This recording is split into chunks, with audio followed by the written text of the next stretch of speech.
Hello and welcome to day 20 of Bondcember. I'm Tom, I'm Joe. and today we'll be talking about the second and final Timothy Dalton film, License to Kill. And as we Yes. said yesterday, this is going to be the one we're going to disagree on, I feel. Yeah. To be clear, I think it's an okay movie if it was anything other than a James Bond film.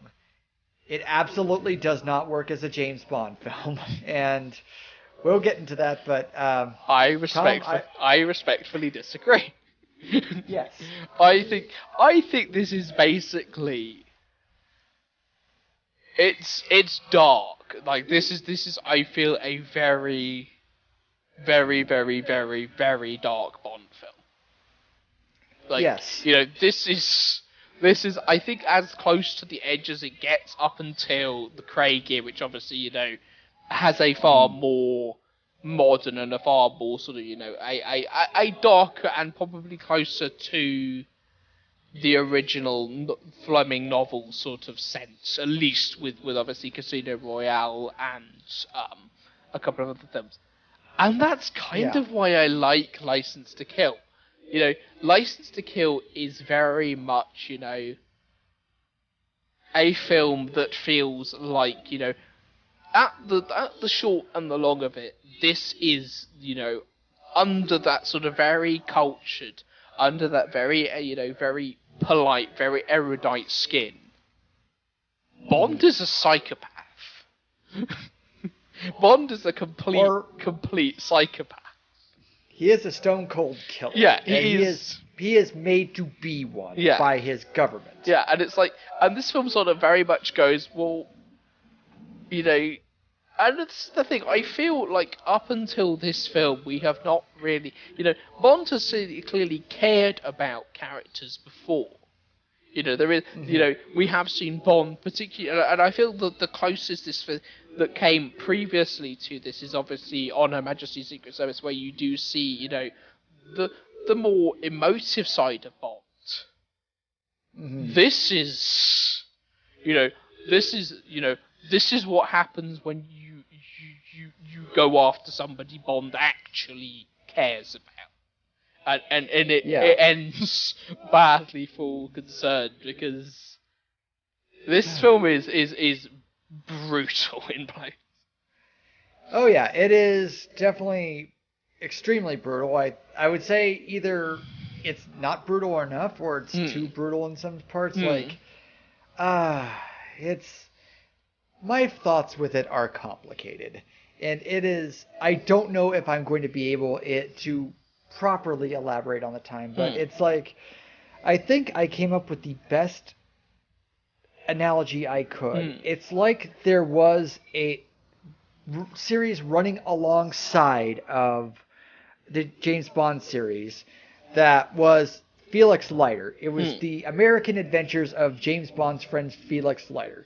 But what it would be is it's the American version of all of these James Bond films. And they are doing what the Americans are doing with films like Michael Mann in like stuff like Manhunter or Thief or something like that. And you could but imagine, they were doing these over the top and things Michael Mann wouldn't do, like reel in a drug plane. Yeah. With a helicopter, because Michael Mann would punch you in the face and say, "That's stupid. No. Oh God. Helicopters cannot do that."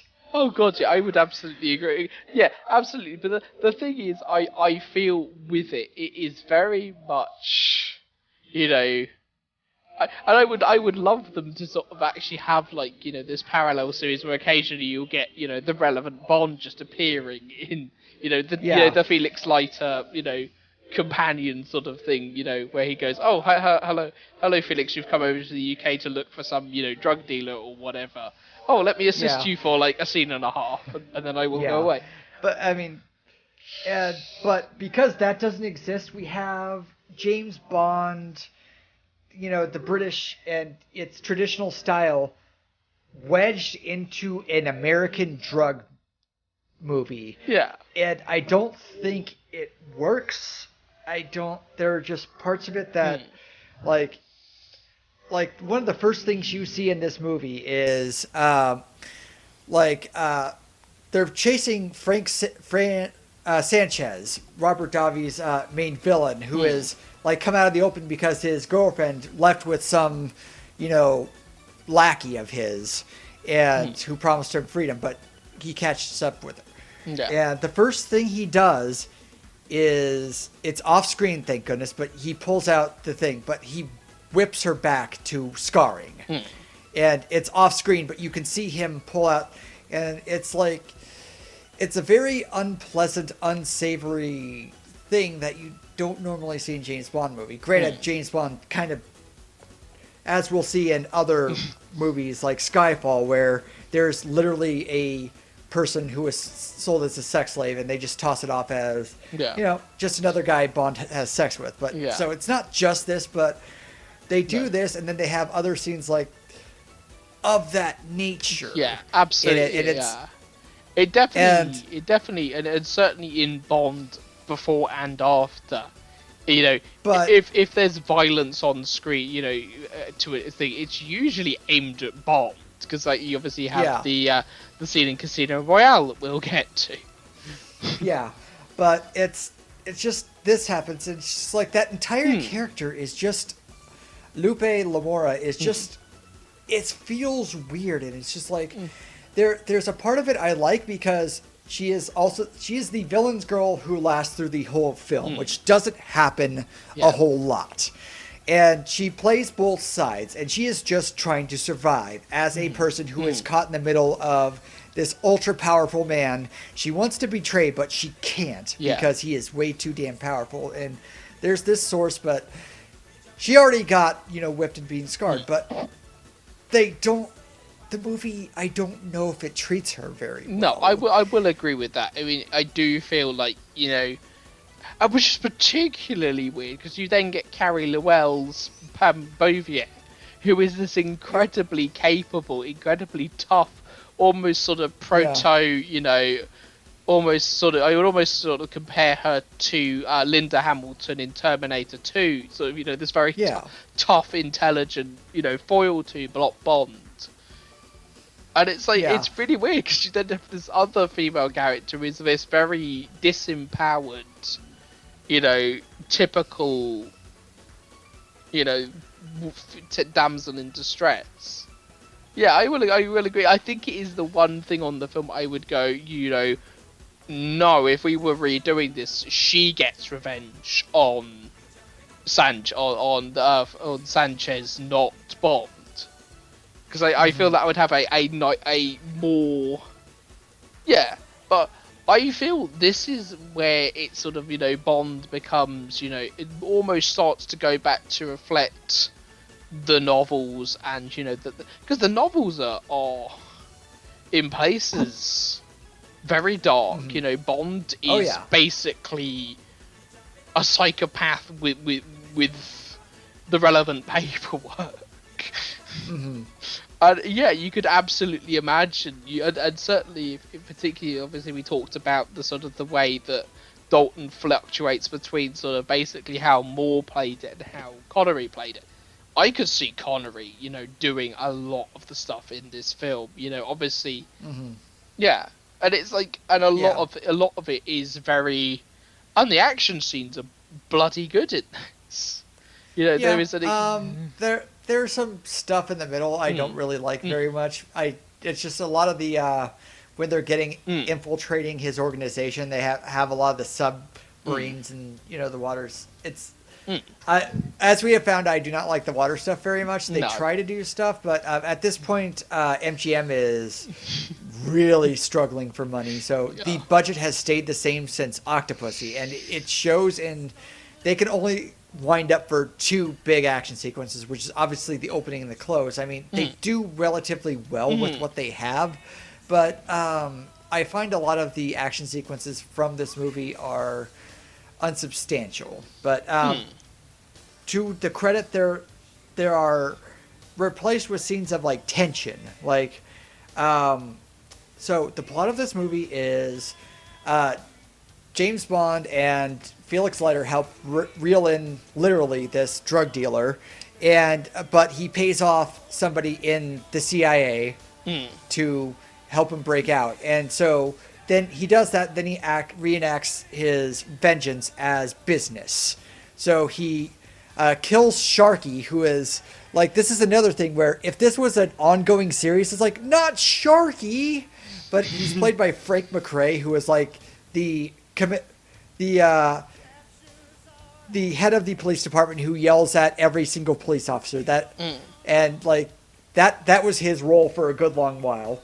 But he is in the movie, and then he dies, and it's just like, it's another thing where if we had this Felix Leiter series, it's like, not Sharky, but then he just is there, and then he gets killed. Oh god, yeah. And then we have Felix Leiter, who gets like tortured and almost killed. Like he is with sharks. Like they just put him over a thing of water, and then the sharks eat the meat, and then as it falls down, he has to wait. He falls in, and his legs get chomped up, and he is left for nearly dead.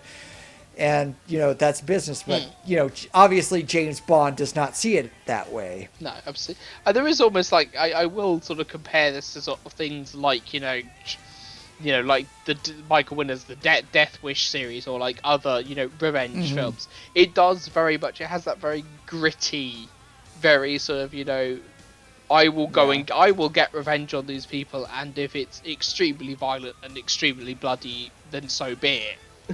And certainly this film's sort of approach to violence is, I think it is stronger in terms of the violence than I think any Bond film. And certainly there are some deaths in this that are like, holy shit. Yeah.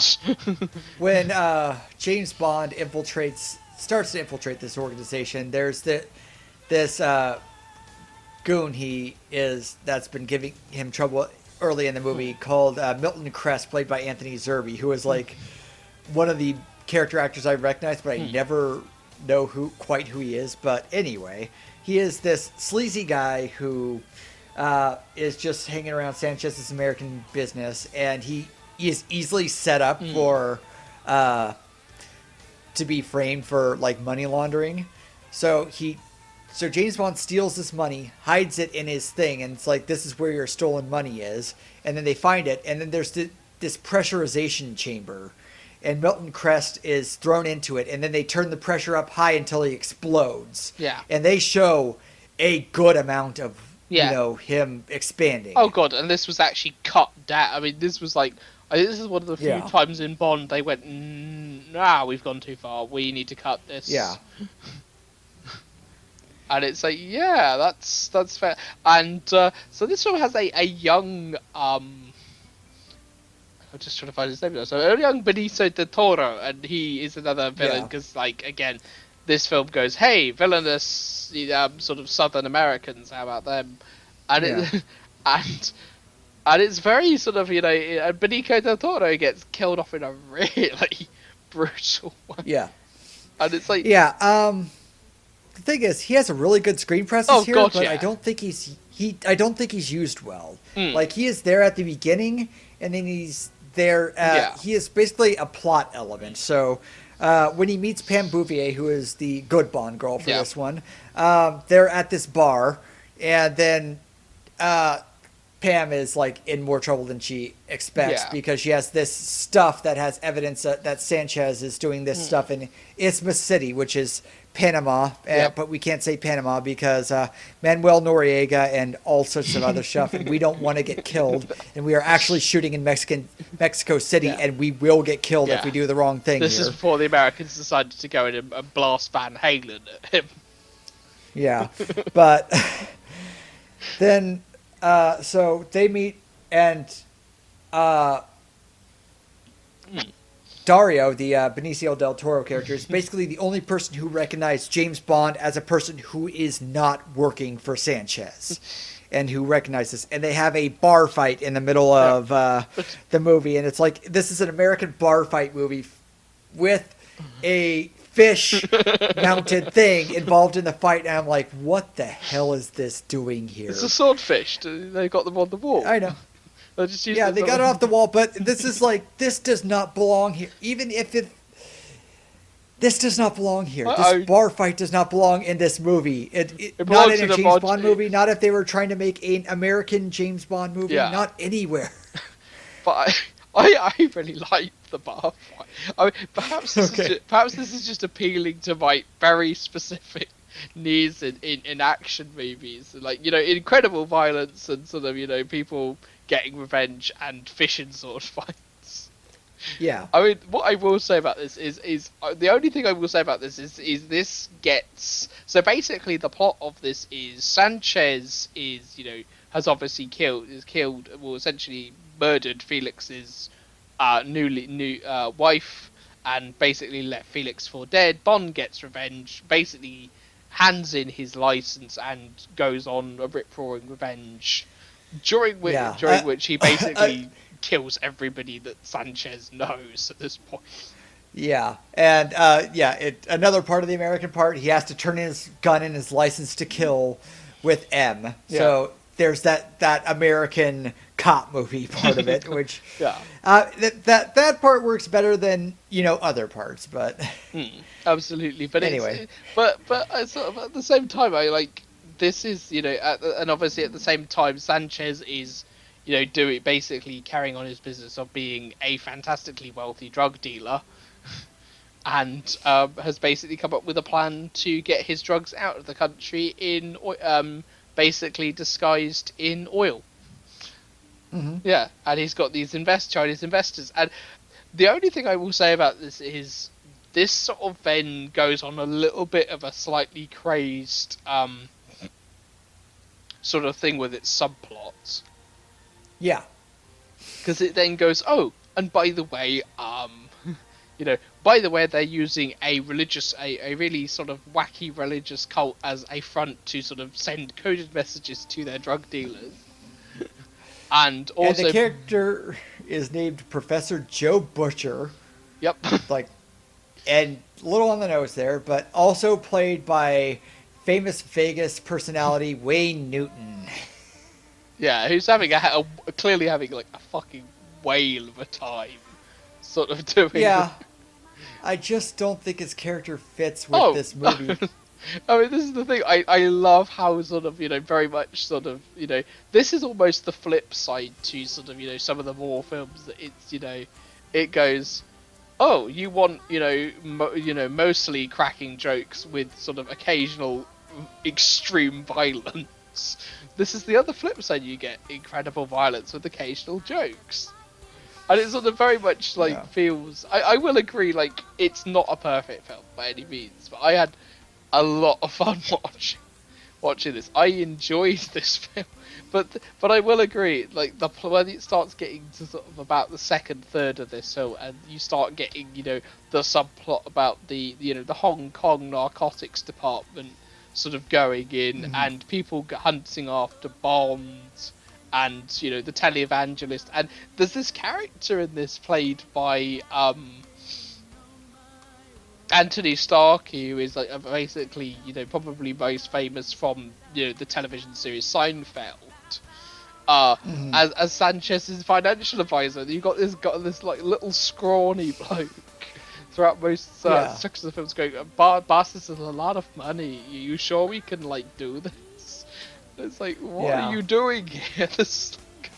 It's like he exists to eventually get killed. Oh, absolutely! You can see. I obviously watched this like a few days ago, and it was like, yeah, this guy's gonna die, isn't he? It's like, there he goes. Yep, knew it. Yep. But it's. I will agree that like some of the points you make are, you know, yeah, it's a tonal mess, but it's the sort of hot tonal mess that I am very much here for. I am just not a fan of tonal messes that are on the serious side, and then you have, you know, Professor Joe Butcher, and then you have. I do like Desmond Llewellyn's Q having an expanded role and helping him and just like going out of his way to help. Yeah. But it's just like they have goofy slapstick scenes like in the middle of this, you know, super serious hardcore movie where, you know, James Bond is like sticking his neck out in the middle of everything, and there are like 3 different parts, but then there's this like, oh, let's have some slapstick with the laser Polaroid. It's like, it's like, bloody hell, Q, knock that off. And it's just like, okay, this is here. I mean, I know you need some levity, and then there's the Wayne Newton where he is obviously playing Wayne Newton. Yeah. And it's Mr. There's Vegas, not I like think he's called. this character that doesn't fit into this movie very much, except it fits in with the zeitgeist of the 80s. But and then then we go into obviously Panama and Manuel Noriega, they have this puppet president, President Hector Lopez, who is obviously Manuel Noriega, and he is played for laughs, and it would have fit if they didn't just have all of these other elements that are trying to kind of force their way in at the same time. This is like the middle of the movie where Bond is infiltrating stuff, and then he has all of these people who want to get him out of the... Because you have Hong Kong narcotics who have been working on this for years, and Bond's kind of messing it up. And then we have, obviously the American agents who are not too fun of it. And then we have Killifer, who I think is disposed fairly early, but he is the traitor agent. And then Bond is getting in everybody's way right now and not letting them do, but, he is the one who's going to get it done more than everybody. And then we have Pam Bouvier, who starts off like she has an entirely different haircut. She starts off as this like obviously person who would hang out in a bar and have a bar fight, and then she gets this like short haircut and she looks entirely different, and she isn't the entirely different character, and she works. It's just like, okay, we had like there were 2 different ideas for this character, and they decided to split the difference on at least aesthetically. Carrie Lowell does at least a good part of playing it, but she kind of gets pushed into being, James Bond's secretary. And, I mean, she gets her moments, but there's the little, she's just my secretary, or, whatever. It's like, you wait how about wait, and then you get the line that's off the back, that's sort of like, what do you mean why can't you be my secretary or something? Yeah. But I think the problem is that this film obviously, and this is the thing, I feel like up until really the Brosnan era, sort of, the Fortress Bond, the idea of Bond films being, and this is where I will agree, this is, not, another, experiment almost in the sort of the Bond sort of thing. It's like, right, we went far too funny, silly with Bohr. Let's go back the other way. Okay, let's die a little bit darker. Oops, too far. Yeah. Let's get a new guy. And then we got the then we get the end of the movie, which is Pam Bouvier has mostly been a consistent character, and it's just been. I think this would be the line for her to be tired of Bond shit, where like Lupe is still there and they're still have a repartee with Bond, and then like Pam is like over there and she's like, ugh. But then James Bond does this thing where he meets her and they both jump off into a pool and then they make out, and then the fish in the statue at the pool winks at the audience, and then we get to Patti LaBelle's If You Ask Me To, and it's just like, okay, I don't feel like this is how that scene would go. I feel like Pam would just be like, okay, I'm tired of your shit and I'm moving on. But it still has this James Bond movie. Yeah, attached to it again. Oh, James, okay, I forgive you for still hanging on to this drug lord's lady, even after this is all over and we need to move on. Yeah. Oh no, I agree. It's not brilliant in places, but this is the thing. Yeah, sort of by this point, Bond is very much, MGM are not in great financial straits. These films have been making money, but they're not sort of like massive returns on them. It's one movie. Yeah. And everything else is just exploding. Yeah. And, you know, by this, I mean, for example, License to Kill went up against Lethal Weapon 2, Ghostbusters 2, Yep. Indiana Jones and the Last Crusade, and, you know, probably the biggest film of the entire 80s, Batman. Yeah. Yeah, this is a 15 rated film going up against, 12 PG-13 rated films. It's like, yeah, this is not doing well. So no, it underperformed, as they said. As they said. I mean, it still made, a decent amount. But it wasn't nearly enough of what they wanted to do. It still made like 50, on a budget of 32 million, it still made 156 million. But, considering like most of the Bond films are like making a tenfold, if not more, sort of return on the money. Yeah, this is where I feel sort of, and then Bond sort of goes obviously for the next few years into sort of the hinterlands, and it's sort of like, is Dalton going to come back for another third film, and then we get what we're going to talk about tomorrow, which is Goldeneye, motherfucking gold. And which is just a return to form, which is, this is like, whew, this is what a Bond film is like. Yes. So but I will say I enjoyed License to Kill for all its faults. It is, and it's sorry. And I get the same feeling I get with Dalton as I get with obviously with obviously On Her Majesty's Secret Service and Lazenby. Would Dalton, if Dalton had had more films, or if Dalton had even done some of Moore's films, would he have been more respected? Because he feels alongside Lazenby as very much the sort of the scrappy era of Bond. He's only done 2 films compared to the 4 or 5 or 7 that the other Bond actors have done. Yeah. I think the big problem here is beyond MGM's problem is they couldn't keep the band together. Like screenwriter Richard Maybaum died. John Glenn left everything, and I think this is where Cubby Broccoli kind of either, I can't remember if he died or if he just kind of left all of this, but it shifted hands, and there were nobody steering the ship, so they couldn't get it to any direction. And then just Timothy Dalton's like, okay, I gotta leave. Yeah. Oh, on top of that, the Writers Guild of America had a strike. Yeah. Just like this film. Not the first time a Writers Guild strike will openly affect James Bond history. We'll get there, but We'll get there. It's like, even like, there was supposed to be a License to Kill video game for the NES, and it's like, that seems like a good thing to do.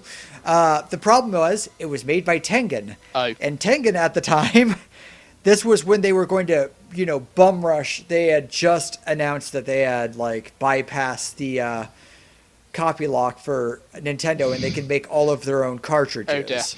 And there's just this massive advertisement where there is 24 or so games there, and some got released, some didn't. One is License to Kill, and Tengen lost their lawsuit, and they had a massive falling out with Nintendo, and that never got finished, and that never got made beyond, I think, maybe the cover art, because they just took the cover art, removed Sanchez off it, and then put that stock picture of Timothy Dalton on James Bond: The Duel for the Genesis, which is an entirely unrelated game, still produced by Tengen, but it's an entirely different plot. You're going to an island and getting this doctor who wants to take over the world, who clones. So even the License to Kill video game and all of that that everything just kind of fell off, and this just is kind of this sharp cutoff point to whatever James Bond was for 5 years. Mm. And then, of course, we get Pierce Brosnan. But we will talk about Pierce Brosnan tomorrow. Tomorrow. Until next Bye-bye. time.